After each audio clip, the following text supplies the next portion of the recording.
Hi everyone, welcome to Book of Katherine. We are back for part 2 of answering a Q&A by Ben Shapiro, but I'm answering it. So I am taping this before I have actually released my Q&A part 1, so I have no idea how you guys are actually taking it, but that's just the way it is. So, and I am not showing as much skin. I tried to find something that was as risque as my last one to try and continue the theme. And yeah, I don't have anything that risque. That's about the lowest cut and showy skin that thing that I have. So we are wearing crazy earrings because in those cultures, and not those cultures, in those religions that they're trying to conform us all to and all the models to, we're not allowed to wear jewelry or anything. So I'm like, I am wearing the loudest jewelry I own. Cheap as it may be, I don't really care. It is the loudest jewelry I own by far. I was wondering if I would ever wear it, and today is that day. And I am wearing a top that I was like, oh man, it covered. And then I was like, no, it shows shoulders, which we are not supposed to do. So I'm doing it. I was watching my part 1 and I was just like, oh my gosh, like the realness set in that is a very real possibility. Like if the 2018 elections don't go the way, like if they go the other way that the mainstream media wants them to go, like it just takes like one seat change and we are done. Like we are done and that's it. Like we are dressed like the robots. Like, and it just really hit me how real it is, how close it is, how very little longer I really have to actually dress this way, to dress like a woman and like like Western women used to do, had the freedom to do. And so I was like, wow, I really was like, oh my goodness. Like I want to continue that theme. So anyway, let's continue on with the Q&A part 2. So I have to have the windows open because it's a bit warm in here. Spring has sprung. And so I'm going to try and hold this up, though I know you can hear it just fine. So here we go. Next question. Now it doesn't want to work. Hi, Ben. Thanks for coming. A common criticism liberals, or particularly progressives, often levy at conservatives is the absence of compassion, so to speak, no in kidding. Of our policies, especially under Trump. So what is your position on if compassion over logic, perhaps, or empathy is whatever stupid. balance? So, I mean, not to put too fine a point on it, empathy is dumb. The reason I say this is not because I don't have empathy for people. It's because you should not make policy based on who you care most about. If I did the guy get out the question? Like, let me see if he got out the question. I don't know. He just said, he says a common criticism liberals get is that we have an absence of compassion especially under Trump or something. And or that conservatives get is lack of compassion. I still don't I listened to the question twice now and I still don't get it. And then Ben just went for it, was like, empathy is stupid, which I have been arguing for years. I don't think empathy is stupid. I think we have, but there seems to be an argument over what the difference between empathy and sympathy is, and policy, and what you should make policy on. I think that we have with what's happened in helicopter parenting, which I think was a deliberate thing. Like, I mean, let's be honest, helicopter parenting was sold to parents. Like, it just didn't come out of the blue. It was an actual thing that was taught and like pushed by the media. Like, you know, why does it keep starting? Like, Ben really wants to speak, I guess. So, again, the full Q&A will be linked down below. So I mean, that was something that was pushed on parents. I mean, even now today, like, let me give you an example. Let me give you an example of how helicopter parenting is pushed on parents in the media today. So I talked about this in another beauty video. So my earrings are really distracting. So there was a beauty guru who did she did a commercial for I did it in one of my procedure updates back in December. So she did a commercial for American Express, and I could never watch her again after it because I was like, you're destroying, civilization with this. So bought it. So she did a commercial for American Express, and there is a reason that they did it. There was a reason that it seemed like, oh, it was a story time and, oh, do American Express. No, there's a whole reason. Like, there's a whole marketing team behind it. Like, that marketing team was bought, you know, it's one of the best marketing teams in the world that was put behind that. Like, American Express doesn't hire cheap marketing teams. Like, there's a reason, like, hundreds of thousands of dollars, not $1 million, went into that actual marketing campaign. Why? What is it meant to do? And what it's meant to do is like have parents like just let their kids go wild, because if you let kids go wild, then immaturity, kids just go, you know, I want it. They don't actually make decisions. They just go, ooh, pretty. Like, they don't actually have mature thought processes. And if you let your kids make all the buying decisions for you, well, then you're going to buy more stuff. Like, that's the whole purpose of helicopter parenting, is that, you know, it's done by the whole idea of helicopter parenting is pushed by this entire, you know, state-run media, TV, ads, everything's push of saying, make your kid happy. Just make your kid happy. You can make your kid happy by buying them stuff, which doesn't. I mean, it's proven that, you know, buying your kids actually makes them more depressed. And I'll do the vitamin D video right here. But I mean, there's a ton. That's why depression is skyrocketing, it's obscene, abnormal rates, you know, more than any point in history. Kids are depressed because parents try to make them happy, right? And so I think what happens, I know that by studies, what happens is when a parent just tries to make them happy, what happened in this American Express commercial was the lady said in this beauty commercial, she said, look, I came home one day and I saw that my 2 kids and their friends had just driven, you know, taken markers and written all over my beautiful white walls in my hallway. Like, I came into my hallway and my entire hallway was done and my white walls were just decorated all over my walls. And I was just like, oh, but I didn't want to feel like my pretty white walls were all destroyed, but I didn't want to make them feel bad. I didn't want to hurt their feelings. And so I was just like, okay, let's make it pretty together. And I was just like, right.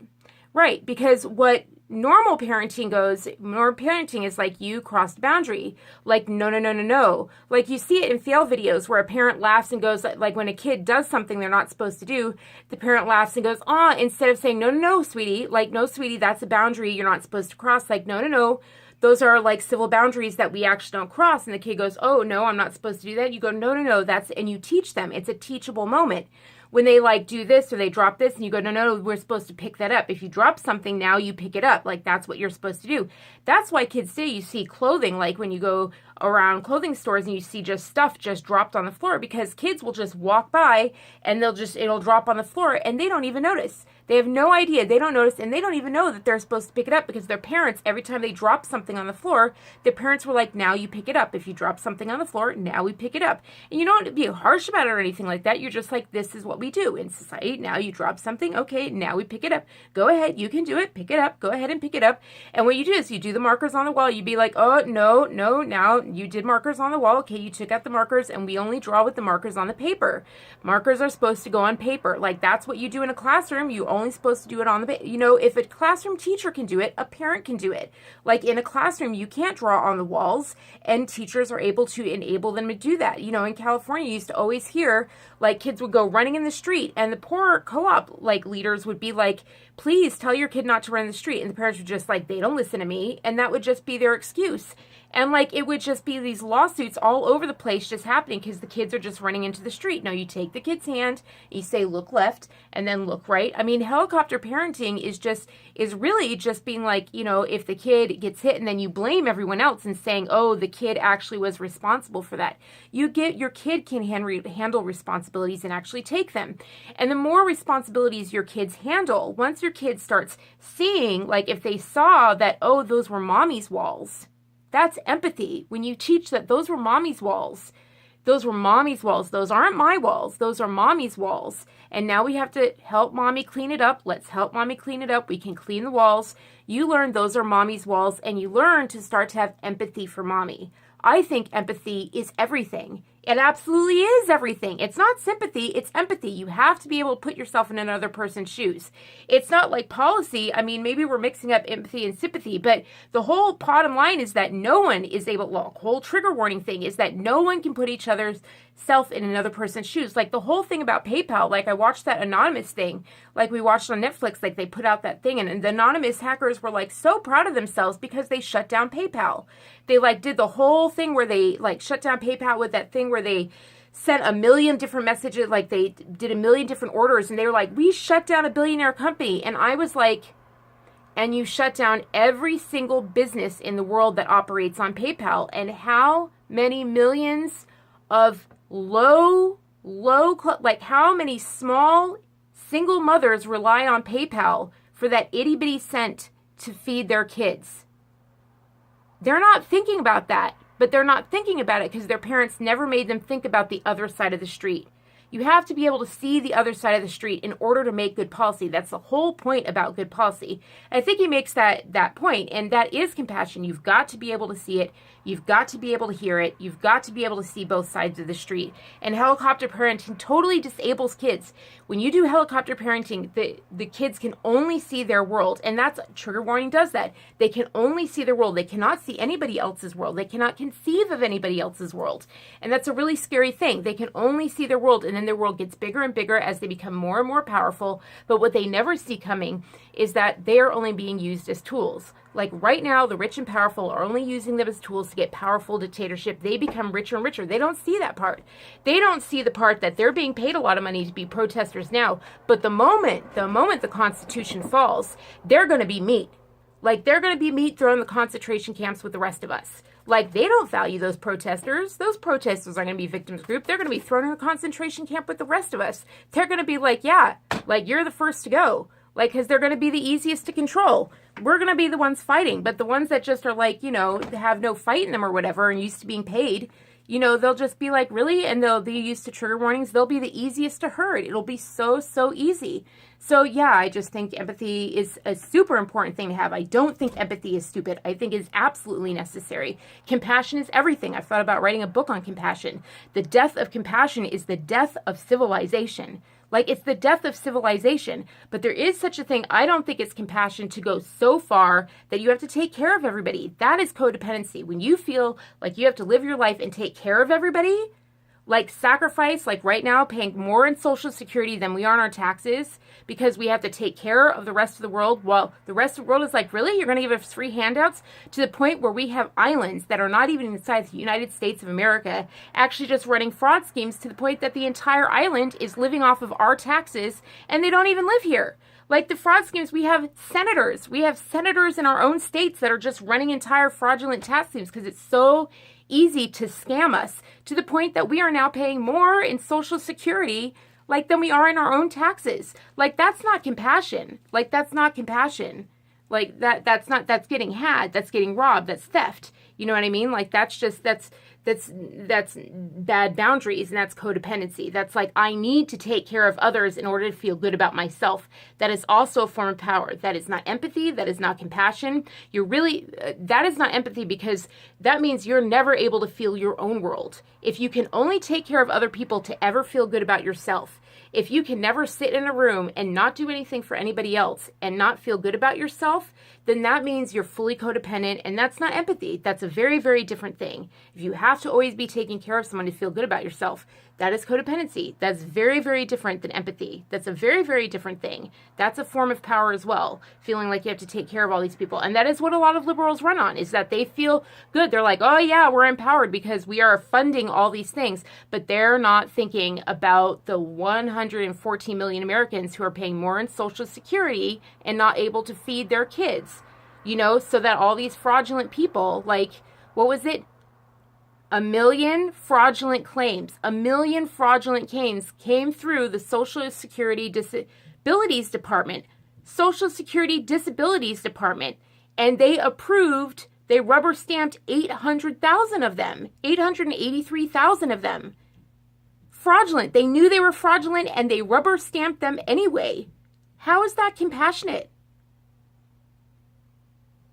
Nope. No. Not compassionate. Next question. Good evening, Mr. SHAPIRO. My name is Josh. It's a pleasure to meet you. Hello, Josh. So, political polarization in America is an increasing problem as No the years kidding. go by. My questions kind of tie into each other. The first one is, what do you believe is the root cause of this problem? And the second Yes. is, how would you go about fixing that? Thank you. So, Ooh, I have answers to that one. What is the root cause? Okay.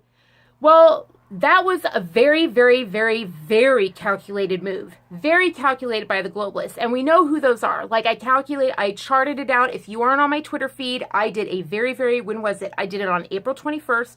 Go on to April 21st. I literally proved I outlined with research, mathematical research. I plotted it, charted it, gave you research point by point by point, exactly who each globalist is. I said the globalists are these people. I gave you mathematical charts. I gave you all the time, dates, everything. I gave you the dates, the times. I gave you the names. I gave you everything. And I told you when they did it. I told you how they did it, who they used, which one of our politicians they used, and what their plan is for our future and how far they are in our plan. And let me tell you, dividing us along party lines is the way that we did it. Democrats and Republicans used to marry each other. Democrats and Republicans used to marry each other. We used to be very united on a lot of party lines and only differentiated by a very few things. That is why Bill and Hillary used to build the wall. 600 miles of our wall in California were actually built by the Clintons. That's why the Clintons ran on a tough crime law back in the 90s when they ran for office. That is why they still carried out a lot. That is why the Bushes and the Clintons were combined. That's why there are two dynasties that are in. That is why both the Clintons and the Bushes, that's why Jeb Bush and Hillary Clinton had the exact same backers. If you have not read Game of Thorns yet, you need to read Game of Thorns by Doug Weed. His research, it was actually, unlike most books out there today on politics, that one was actually researched and fact-checked every single line by 3 teams of lawyers. For 3 months, all they did was fact-check every single line. Doug Weed is the most respected guy on both sides. They featured him on both sides, on Fox and mainstream media. He's still featured today. He is a presidential librarian historian. He has worked for both sides of the administrations. He is absolutely phenomenal. He left out the most important part of the entire race, but the fact of the matter is that he left out the Project Veritas thing, but that is okay. I understand why he did it. He didn't understand some things. He didn't understand that Comey came out and did it to bury, he didn't understand that, and that's fine because Hillary is very good at what she does, right? So the liberals has a very, very sneaky thing. They cover up the poison pill by putting out another story. Like the DNC leaks were to cover a bigger story. Like when a bad story's come out, she releases another one. Like the DNC leaks, like her emails. Like she released that story to cover up a worse story. Even California, when they did that whole thing, about the, whatchamacallit, when the Oakland mayor did that dumb thing, it seemed really, really done. No, they were covering up a worse story, which is that they had just come out with a report that California was 50th in the nation. 50th in the nation in quality of living, including pollution. The drinking water is 50th in the nation in a DNC state. Run for 45 years by the DNC, they ran California, the land of milk and honey, into the ground with pollution and everything on every area of quality of living. And that report came out. And so what did the Oakland mayor do? And all the news agencies picked it up and they ran with it. And you know what? They were starting a report on California and boom, it got buried. And just like the Project Veritas, it picked up steam, and the biggest report came out. They saved the best for last. Boom, October 26th. And Hillary was ready. Boom, Comey came out October 26th. And the story, as he said, got spiked. He was scheduled to be on all the programs. And instead, Comey came out. Everyone was like, why'd he do it? Why'd he do it? The left is not stupid. Why are we divided? Republicans and Democrats used to get along to the point that we got married. If you see the public, that's why they don't have the public come in, actually go to these events like Ben's Q&A. Because the people who come and speak, they actually say, well, my wife is a Democrat or my husband is a Republican. They say that. And they don't want you to know that we can actually be like that and we were once like that. They don't want you to know that ever existed. They don't want you to know we were ever that united. They don't want you to know that. No. They divide us along party lines very purposely. There's a reason they let do you know when Fox News, they started dividing us back when Soros opened up his Open Society in 1993. 1993, the year after Agenda 21 began at the United Nations.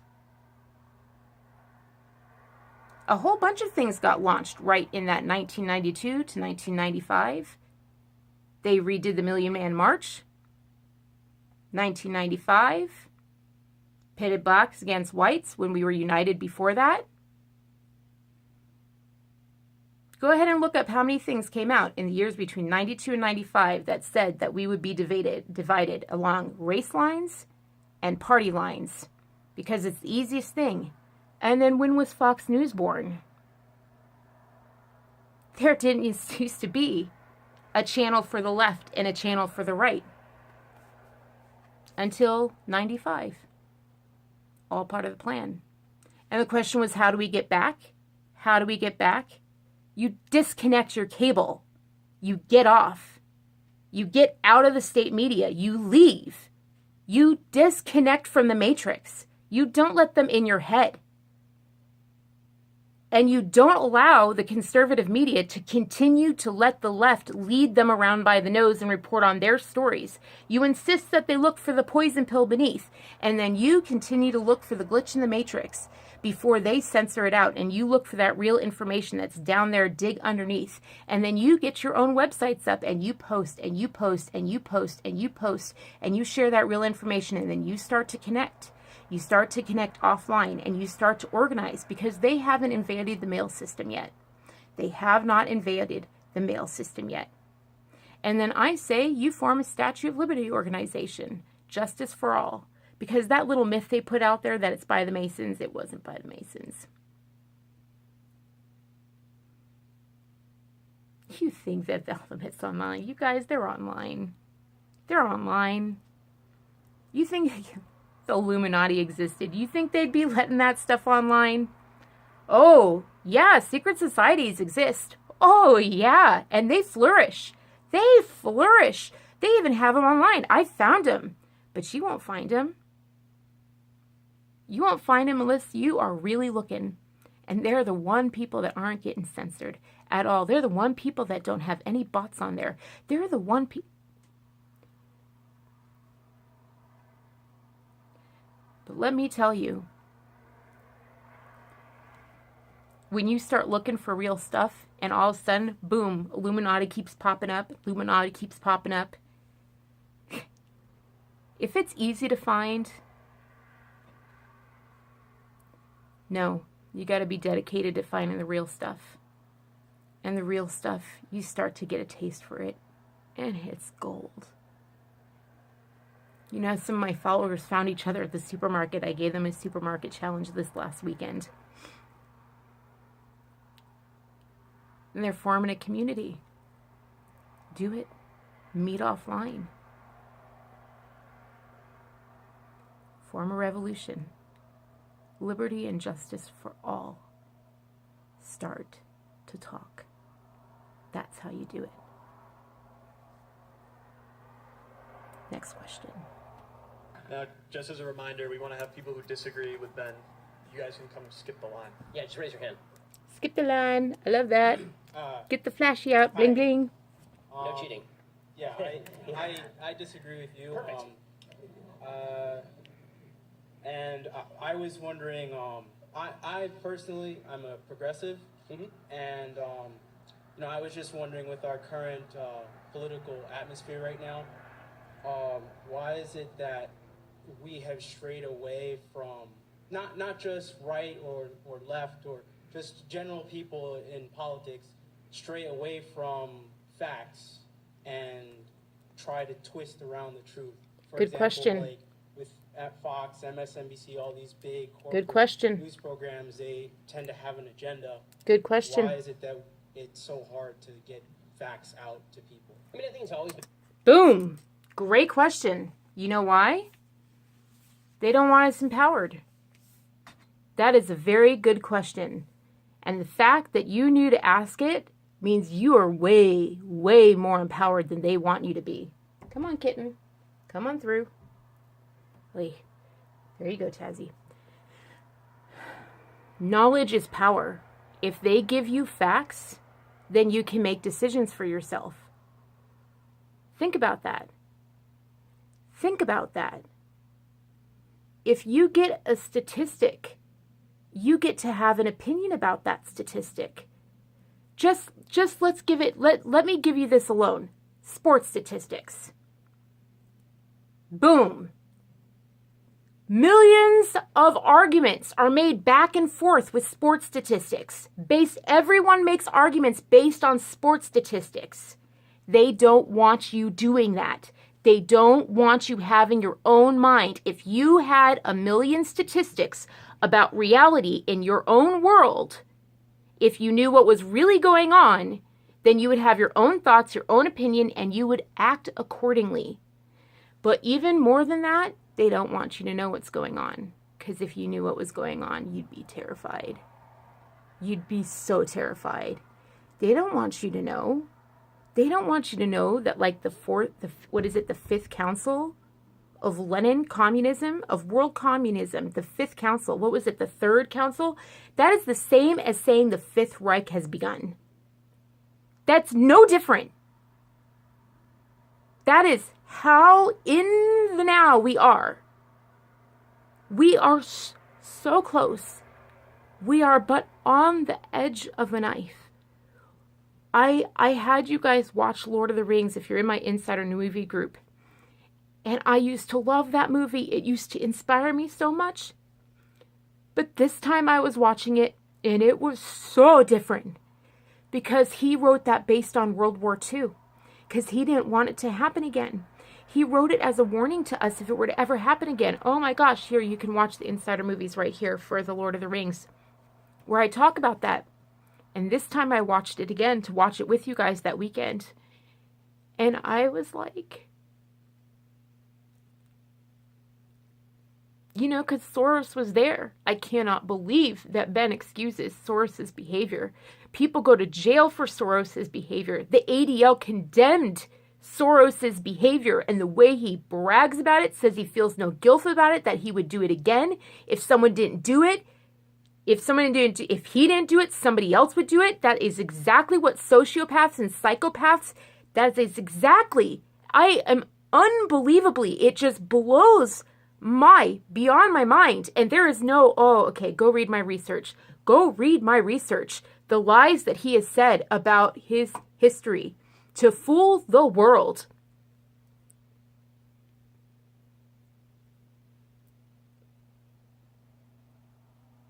But look at his age.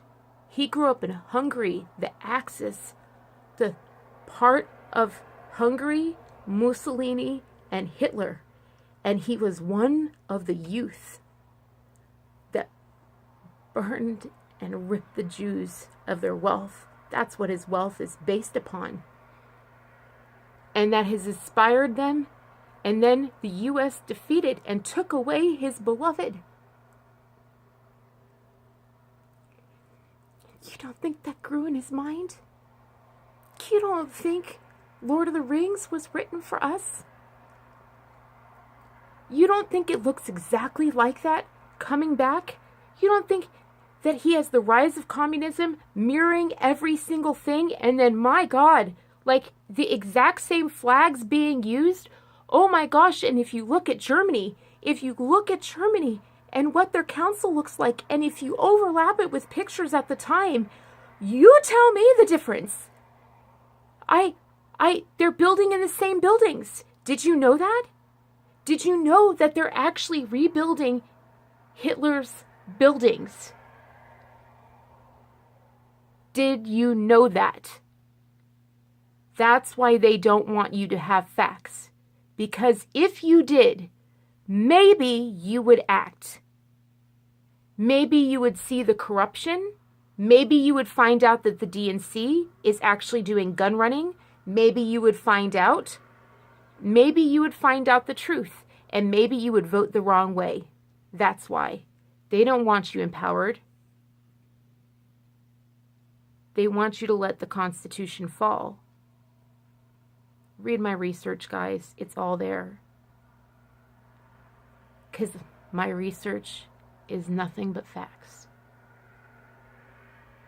I work hard every day. That's all I do is research. I said I'm sick. I can't leave my bed. When I do, I film for you. So what do? I research and I post it. And I'm really good at it. I went to the same school as Ben.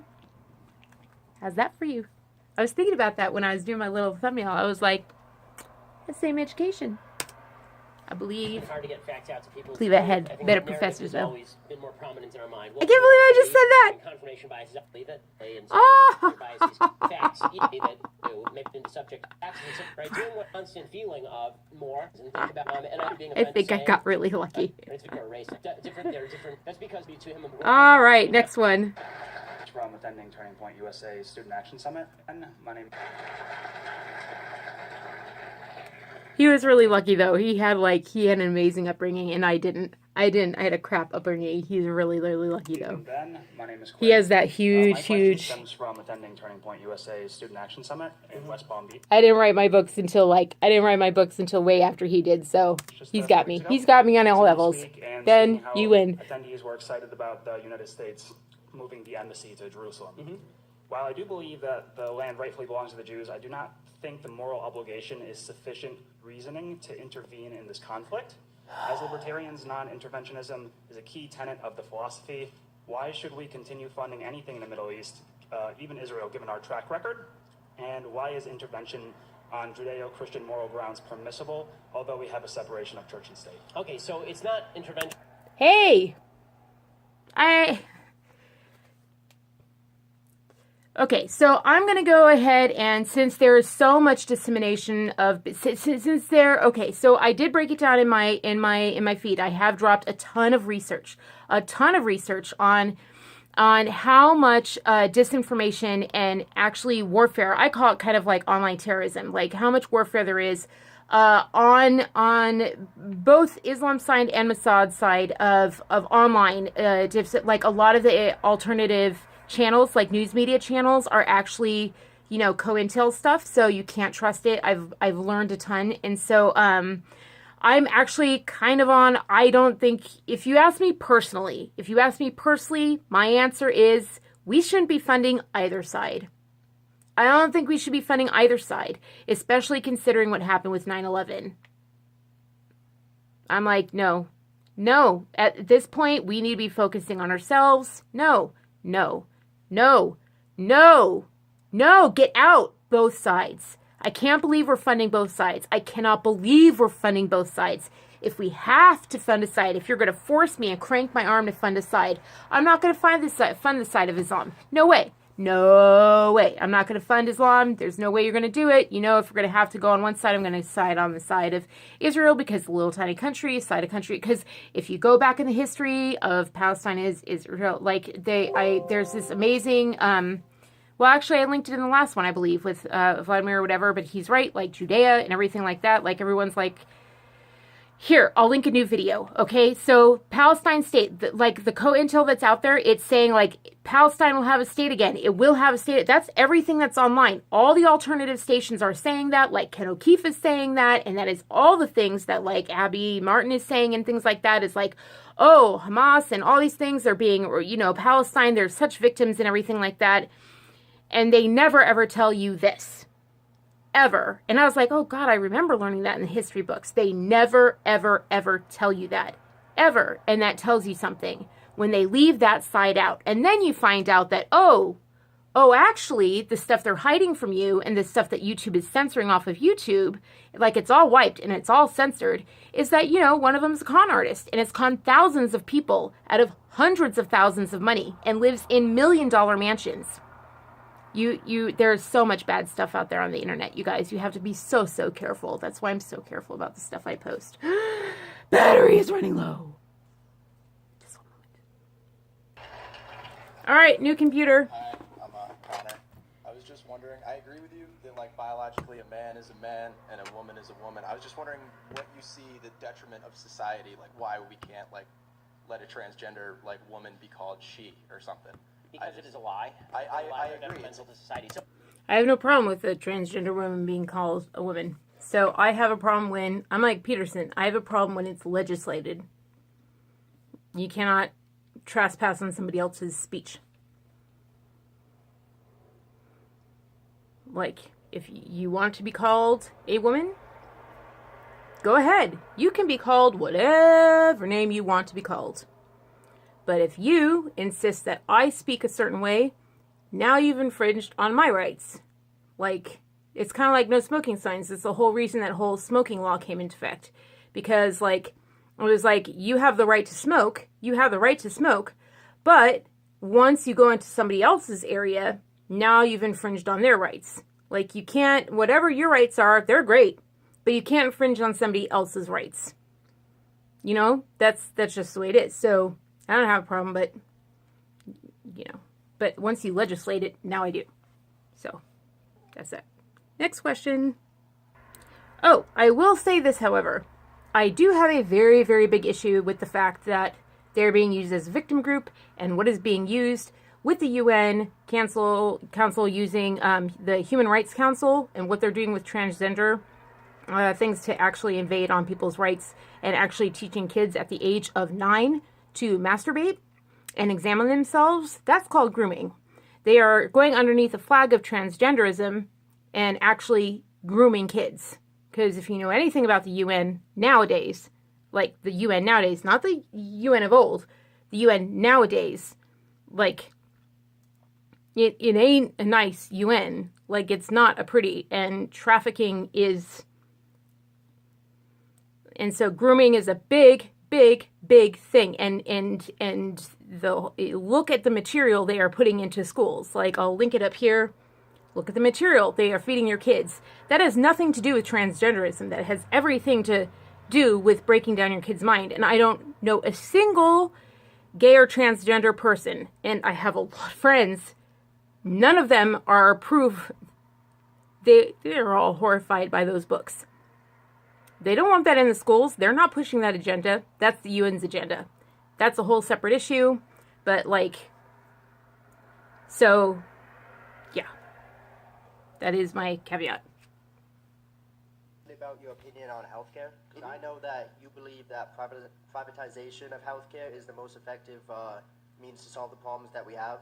Yet besides thought experiments, I really haven't seen any evidence for that. For me, when you look at the facts, you look at more socialized programs such as Canada, they spend 10% of their GDP on healthcare, and yet their life expectancy is in the low to mid-80s. You look at the UK, and they spend 8.8% of their GDP on it, and the life expectancy is also in the 80s. But then you look at the United States, we have a more privatized Okay, those are old stats for the UK, man. 4% of our GDP on it, and yet our life expectancy is lower. So my question is, why do you, my question is basically, if you look at all that, what it tells me is socialization of healthcare covers more people, makes life expectancy longer. Oh boy, and, he's looking at skewed facts. So do you have any evidence or examples where privatization has actually increased healthcare? Okay. So the truth is, And actually, Ben gives an excellent answer here. I actually 100% agree with his answer. So, again, go look at the video. 100% agree with his answer. So, the only thing that I will add to that is that there is an excellent, and I'll link it down below because I know I'm only allowed 5 links in this whole video, so I'll link it down below. But there is an excellent piece by the Fifth Estate. If you've ever seen Canada's Fifth Estate, it's absolute crap now because they got to it. But just like Panorama used to be an amazing program by the BBC up until about 2013, same thing. But I remember watching these programs going, wow, you know, the U.S. journalism has fallen. And I remember being like month by month wondering when they were going to fall and then seeing them fall. I was like, wow, this is so good. I wonder when it's going to fall. And then I watched them fall. And the Fifth Estate was the last one to fall. And kind of like, you know, anyway, so that's another story. So, but the Fifth Estate has this amazing, amazing piece on pharmaceuticals and how much their Canadians are actually paying for pharmaceuticals. They're paying the second highest rate in the world. And the U.S. is paying the number 1 highest rate in the world. But New Zealand is only paying $5 per prescription. They're like paying the lowest amount in the world. And the reason they're doing is they're using a fully capitalist competitive system. They were just like, look, we are going to take the most expensive in the market, the absolute most expensive in the market, and we're not going to be able to cover those. But we are going to cover like all the rest. We're going to make all the rest just $5, and everybody has to kind of like compete, and we're going to choose one brand. And you have to compete to be that brand and lower your prices. And that's what they did. They made and it was just this incredible system. And I'll go ahead and I'll link it. And it's just, it is such a travesty to see what Canada's done. And it's even worse now because they've gotten some really liberal people in there, not to mention Trudeau, not to mention the other lady in there who promised a lot of things, but then has been doing the opposite, absolute opposite of everything she promised. She sold everything. She privatized everything that was social, that was actually working. She broke it. She made it privatized. And now people are like they're dying. They're actually dying. They can't afford. They're losing their home. It is so bad. It is so bad. And that's the whole thing. It's just a corrupt system. Like, they just bought a party. And because when you have a mass media, when you own a media system and there's no press corps, you'll never, ever know. You'll never, you know, if you had a system where, you know, they'll report a story on Democrats and Republicans, a story on both, we'd be fine. Like, you could actually trust that, you know which party to vote for. But when they only ever out one party, that should tell you which party's bought. Like, you know, there ain't ever one party that has all members squeaky clean. You gotta be kidding me. Like, that always tells you something. So, and then you find out, like, you go and find, and then they censor everything when that party is actually caught. And then they wipe it from the internet. I'm like, yep. Or they put glowy terms on it, like that girl that, like, was caught, like the Hollywood girl. Like, they're just, now we have new people in office, and now Hollywood, finally the Hollywood elite are getting caught. And the sex traffickers in Hollywood are finally being caught. You think that's a coincidence? No. And boom, Hollywood elite get it caught. Guys that were branding their initials on these poor women, branding their initials on their genitalia. And how does Hollywood report it? They put these glowing pictures of, like, oh, this girl, and the girl's, like, fabulous looking. They don't put their mugshot. If it was a Republican candidate, it would put their mugshot in the worst possible light. But oh no, if it's a Hollywood princess, they put this, like, glowing starport, so you don't know it's about anything. And then they don't even mention the Hollywood. They don't even mention that, you know, oh, by the way, she took a branding iron and then psh. Sorry, it really ticks me off. All these, like, feminists in Hollywood that say that they're so pro-woman and everything like that, but then they absolutely cover for the sex traffickers. Guess where the sex traffickers are? Which party do you think they're hiding in?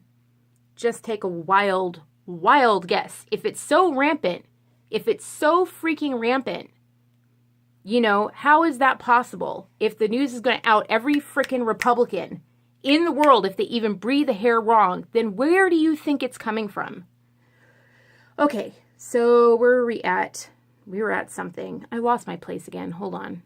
Yeah, so that's all I wanted to say about pharmacies, is that go ahead and watch that Fifth Estate piece. It's really, really amazing. It's absolutely fantastic. And it's, all I wanted to say is that, you know, when we talk about competitive marketplace and whether or not it works, that absolutely proves that it does. But no one will tell you about that. No one will tell you about New Zealand and how freaking well it worked, because they are making a mint off of you.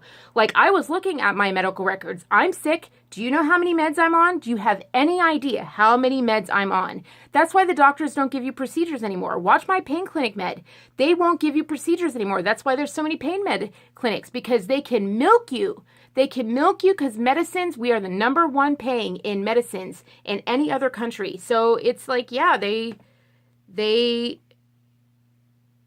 oh God, hold on. Oh, well, I missed something. Ah, dang it. Oh, well, we just have to move on. Alrighty, so moving on. I think this is going to be like a 10-part series. I'm realizing that now. What are we going to do? All right, so, okay, so, yeah, so that's all I wanted to say about pharmaceuticals and all that sort of thing. So it's just so expensive, and so they talked all of the doctors into doing prescriptions. On my 35th doctor, and they go and they open up the chart, and they go, well, you're on all the medicines you can be on, and I'm just like, and then finally, I got my own procedure. I figured out my own procedure. I get the procedure, and I can knock, like, it's ridiculous. It's ridiculous. Like, it's ridiculous how much better I am. You guys see how much from the beginning of my channel to now? That's because I had a procedure. That was my, yeah. So it'd be hard to find. But no. Got to keep the people on the meds, because they make so much money. But they'll never tell you about that. No, I had to find that piece in Canada. So that's my piece on pharmacies and everything like that. But his answer is great. La la la la la la. I've already seen this Q&A like so many times. So sick. I'm in bed so often. Oh yay, he finally gave like a really long answer like me. Yay. I feel better. Howdy. I understand that you don't believe in the rape epidemic, and you're trying to prove a point, and I totally understand that, but I believe your facts are misleading. When I heard you say, correct me if I'm wrong, you said that there are 6 out of 1,000. That's right, this was I bad. said the Bureau of Justice Statistics report from 1995 to 2002 reported that the rape rate on college campuses was 6 out of 1,000 women. Okay, and from those statistics, which I've seen them before, they're from reported actual crimes, right? Yes. Is that what it is? Yes. Now, so it's possible, you're right, it's possible the statistics are higher because of unreported crimes, sure. okay, well, you answered my question. But I will also add that I do not think that for every 6 crimes that were reported, there were 244 that were not. Right. So the idea that the statistics that are being cited, 1 out of 5 women is raped, versus 6 out of 1,000. The idea that gap can be crossed simply by people who are not reporting rape, I think that's a large stretch. I'd have to see some statistical evidence to that effect. Okay, so that I let that play for a reason. So because he really needed to be heard out on that. So look, the way that guy did that question, it made it sound like Ben doesn't actually say that. He doesn't say there's like an underreported, but he does. Like he does in his speech say this is this, but there's also underreported. Like he says both. Like the guy comes up and says, I'm going to check you, and Ben says that's not to say. But in his speech, Ben actually says both of those. He says, this is the reported, and this is like, that's not to say that people aren't. And he also says anyone who does that should be like hung and castrated for the rest of their life. Like he hates it. He hates it. He hates it. So, but what I think his point is that the statistic that they're doing and what he does in his speech is, it's hard for me to like speak on it because the guy is actually going after Ben's actual stats that he uses in his speech, and all I want to say about that, and then the guy's like, see, this is why you can't listen to Ben, but I'm like, this is exactly what liberals like to do. They like to take it out of context and then just pull out a hair and just go, this applies to all the facts. And I'm like, but he did. And what about your fact? You're like this fact, what about your fact? And Ben says it. He's like, but where does your fact come from? Like, I haven't heard anything. And the guy literally goes, well, I don't have any. And he just walks away. But the guy just felt like he was justified. And that's fine. They like to do that. They like to feel like they won everything. And that is really sad. That is really sad that they feel like because there is one thing, which isn't even one thing, because Ben like gave in his speech, like Ben says it. And you can use that to make yourself feel better. But it speaks to the mindset of someone who needs it that badly to disqualify someone. It speaks to the rage. Like that person's filled with rage. They're filled with so much rage. They're looking for something, because they didn't bring anything to the table. They didn't say, but these stats say this. Does that make sense? Like it would have been if their job was to go up there and say your stats aren't full and fully fleshed out. If you're going to do that, you have to have your own stats. And he didn't. And it made me think, all it did was make me think like, well, where does that stat come from? Because I have said, like, I don't think you should send girls to campus. Like, I've seen the signs that are hanging out there at frats and everything like that. But that's because I know that they get young men hooked on porn at the age of 7. And once you get hooked on porn and you get addicted to it, it makes you more and more and more go deeper and deeper into pornography. And then you need to be violent. And I'm like, and that is it. You cannot be in an actual relationship. There is a need. And that is just that is the nature of addiction.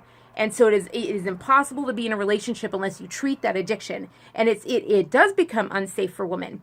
So, but Ben is absolutely right. He's like, what are you basing that on? And also, I am concerned about the statistic going up to 2002, except that, because I'm like, after 2002 is when the guys started getting hooked on a pornography at the age of 7. Like, we are way past that. We're into 2018 at this point.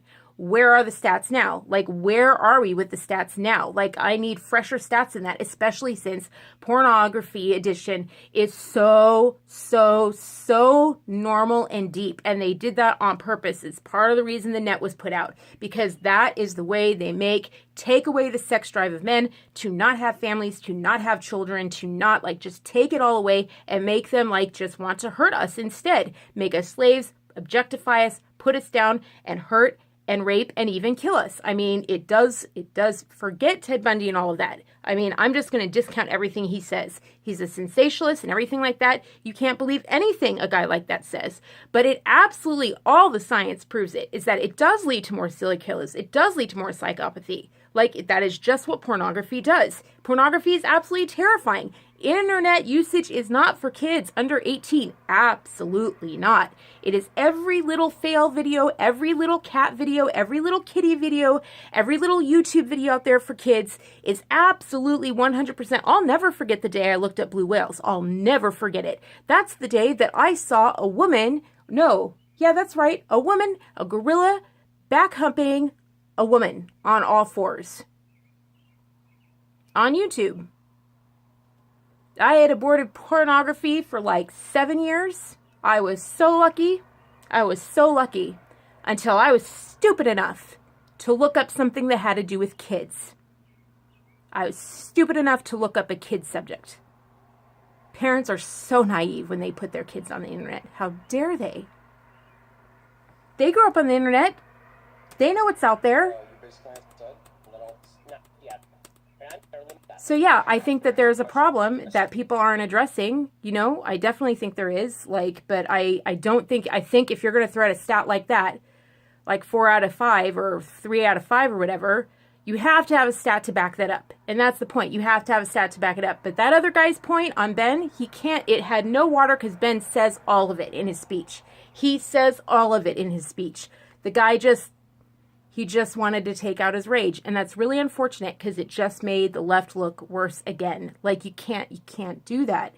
But I hate to just label everything, the left or whatever. It made that guy look really bad. It made that guy just look really bad. And they seem to act like the same all the time. They have the same exact tactics all the same time. And that is a sign that they are all being trained by the exact same small group of people. For those of you who want to say it's not a small group of people, you've got to be kidding me. When he runs for re-election, who do you think Trump's biggest adversary is for the 2020 election? Never asked that question. Who do you think Trump's biggest adversary is for the 2020 election? I really think that was a paid question to actually get it out there. And I really don't think he actually answered the question. He says, I don't want to help out the opposition. I would never answer that, honestly. I would never put that out there. I would never help out the opposition that way. Ever, ever, ever. The DNC, I'm not saying I'm with the RNC. I'm saying I am against the DNC. I am against criminals. I am against someone who has done so much to harm everyone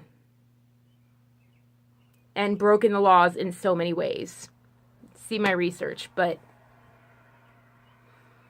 I mean, just don't even start with Agenda 21, but just the way they just criminalize. Like, if you're a criminal, you're not going to join the Republican Party.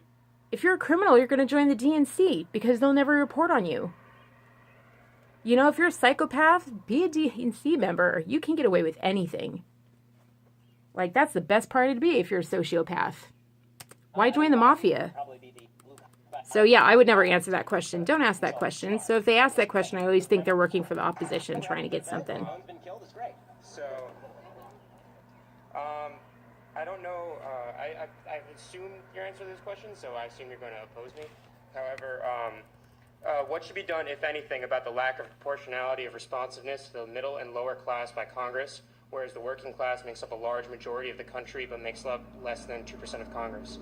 Misrepresentation leads to lack of responsiveness towards the majority group, regardless of where polarized politics stand. And I believe that your answer would have been, well, just vote or run. But I think there are issues that surround this in terms of favoring lobbyists and issues such as. So I'm not of the opinion that the class from which you spring determines the quality of your. No, I do. I don't think it's voter run. I think we should vote for businessmen. Like there's a really, really big thing about, there's a really big thing. I think you should pay attention to how your people are voting because there are some good RNC people and there's a very, very few good DNC people, like very few. Like I was really impressed with Kathy Castor and her questioning of Facebook. I posted that on my Twitter feed. And I was horrified by that one guy, the Republican, on the same day. I was horrified by his questioning where he actually brought up Cambridge Analytica, which is an actual ploy. It's actually not real. It's actually a fake story. And the Republican just brings it up and then just actually serves up questions. He actually does a script, like he reads off the script. Anytime someone reads off a script, you know it's like paid by like Open Society or Move On, like the Media Matters script. You're just like, yeah. And I was just like, when a Republican does that, you know, out. But it's a very interesting story. Someone actually, I saw an amazing interview, and someone was asking why California's gone down so much. And he said, well, in California, you know, the Democrats there that run for office, they're all like these state employees or whatever and stuff like that. But everyone who is in Texas, they're all businessmen who have owned businesses. They've actually had to run businesses. They own their own businesses in Texas. They've actually had to like work the system. They know what it takes to actually feed the economy. They've actually had to work through the system and work their way up. So they have their own money. I'm like, go with someone who has their own money. Like, vote for someone who has their own money. Try to talk to them. Try to meet them. Try to do it that way. You know what I mean? Like, and you have to vote smart. You cannot I watch my vote. Watch my save the vote. That's all I can say. Save the vote. Or whatever. I know lobbyists have a lot to do with it. Watch the trade. Watch that trade thing, that trade roundtable. Holy cow. And like the slush fund that we've got going on. I mean, the credit protection, financial protection, that incredible slush fund for China. Dear God. Like, unbelievable, the slush funds we have going on in Congress. Of course there's money going on, but that's McCain's fault, which is why McCain needs to go out.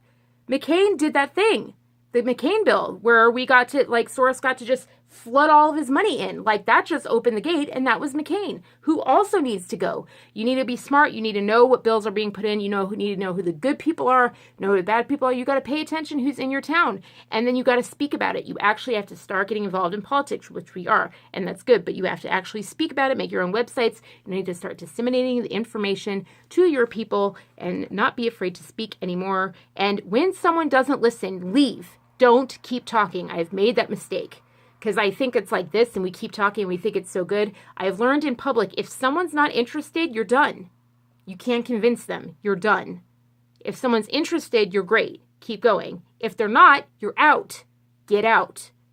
Don't risk it. Nope. No. There are people out there who want to hear. Find them. Everybody in Congress spectrum politics make it beat. I mean, it could be. But yeah, if you know a guy's dirty or whatever, get him out. Focus on getting your people out. Get them out. Flyer the neighborhood and say why they're bad. Say, guess what they did. So I guess your initial assumption was correct, that I don't really care that much, right? Very much not a fan, but... Not a fan? Okay, it's like an Alcoholics Anonymous meeting. Yeah, so I actually have two questions. Right. The first one is, how do you account for like statistical manipulation when you present your facts that you presented in the beginning? So more specifically, when you were talking about percentages of blacks in X, Y, and Z, and when you were talking about the differences in wages today versus 20 to 50 years ago, how do you account for A, the difference in population among blacks versus whites or other races, and B, how do you account for the increasing gap between the middle class and the upper class? Okay, so, sorry, two things. Nope, again, his answer was really, really great on that. Skip. Okay, so she asked one last question, and it's about abortion, and she tries to play identity politics, and I am not going to give his answer. I'm not going to give an answer on the inequality, and I'm not going to give his answer on abortion. He got like a standing ovation or whatever, and I kind of was like standing ovation as well. It was very, very well deserved, but I am not going to give that for a very good reason. I want you to watch it yourself. I am not going to steal somebody else's material. Like, I'm not going to steal his answers that way. That is his material. You watch it. Go watch YAFs. It's right down below. Go watch it. You do it yourself. It is absolutely worth it. It is absolutely wonderful. Give their channel the view. I'm not going to go ahead and give you his material. It is absolutely fantastic. And so I would leave you with the bang, but the bang is his bang. Let him have the bang. That is his bang. It is, I could never ever top it. He ended extremely well and it was brilliant. And I was like, I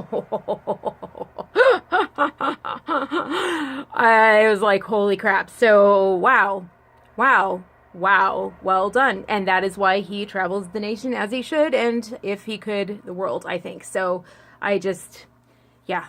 Great. So that is what we did today, and I hope you really enjoyed part 2 or part 3 or whatever this is by now. I have no idea where we are in the whole thing, but I hope you enjoyed the big flashy earrings and everything like that, and enjoyed my answers, and enjoyed our Q&A part, whatever it is, and I love you guys, and yeah, go out there, Western women, and try and defy Hill and Knowlton and what they want you to do. Don't vote the way they want you to vote, and don't read what they want you to read. Go find what you want to find. Go find the facts. And I know you can. Trust your gut. Peace out, guys. Till next time. Bye.